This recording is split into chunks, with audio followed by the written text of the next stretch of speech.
So this is one good idea to look at. The best way to think about the downwind bumps is that it's like a canvas of energy. So you have all of these, we'll say downwind is the top of the board. You have all of these lines, and they don't sit like a surf wave where they're lined up for like 200 yards. Oftentimes it's all these interladen peaks that are sitting like this, and you're looking for the path that keeps moving you between these peaks where you always want to be high. Every time you have height on the mast, it's like putting energy in the battery.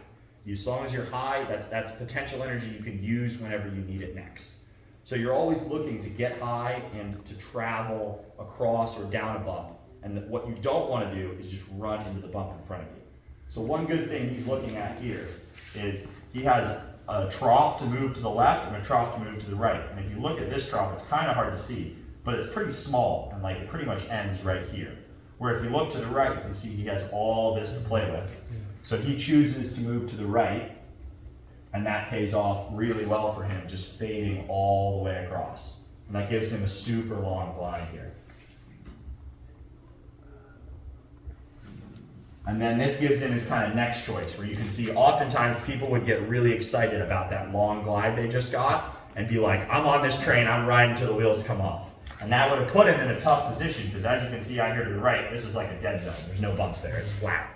And so instead of kind of taking all his juice and squeezing it till there's nothing left, he has a good decision and fades back here to the left, where again, you're seeing another bump line up.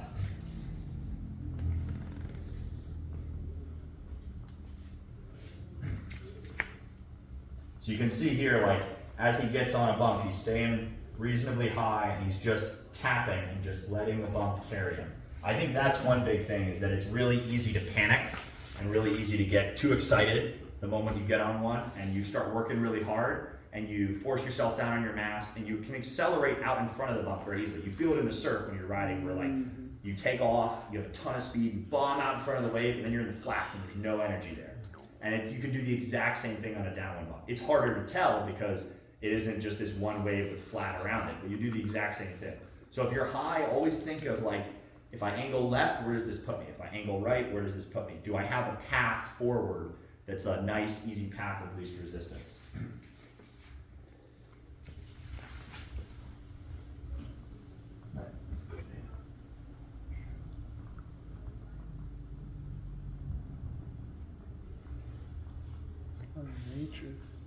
So this is another good kind of spot to look at. You can see here that he's having this bump start to line up in front of him. He has like this trough right here and then this wave here. And this is a tricky spot, because if he comes, he can come left and get on this bump behind him. If he goes this way, he's going to be in a tough spot because he's got to go up and over this bump right here, which that's another mistake a lot of people make, is if you're on a slower foil, it's easy to get goaded into trying to overtake a bump and move forward really fast when often the juice isn't there. So if you know you're on a bigger foil and you know that your energy is behind you, you have to be cautious of trying to go up and over. So he's able to kind of sit, he almost has a little cross bump in here he's able to sit on. And he's just patient, waiting. And then an opportunity opens in front of him for him to fade left on this face. So he actually waited till this bump that was back here last time we paused, moved forward on him. And so now he's able to come to the left and fade behind that bump without having to go up and over. Could he have turned right? Because it looked like there was. There was a bump here that he totally could have gone to, but that piece of cross chop that was laid across it would have made me worried that it was gonna, like, you know the way two surf waves can double up and then they flatten out? I think that's kind of what ended up happening to the right there. Okay. So you have to saw the right, but I didn't. I mean, the left was so far behind me. Exactly, but again, he knows he's on a little piece of bump and he has the glide, so he's able to be patient. Oftentimes, if you're in a good spot and you're high on the mast, being patient can really pay off. Waiting a little longer till, like, if there isn't a good opportunity in front of you, you got to expand your vision to the right and left. Look over your shoulder, look over your side, and see. You know if I go straight, it's bad. So where's my best option? Am I going hard left? Am I going hard right? And sometimes you are in a dead zone. And if you are in a dead zone, the quickest way out of the dead zone is to move away from it. So here, I'll draw this one out. So if you're headed downhill and you're on your bump riding this way, and let's say like this is your dead zone, right? So you see nothing in front of you. Oftentimes people worry and they just pump. And this dead zone is moving with you. Hopefully it's moving a little slower than you, but it is moving with you.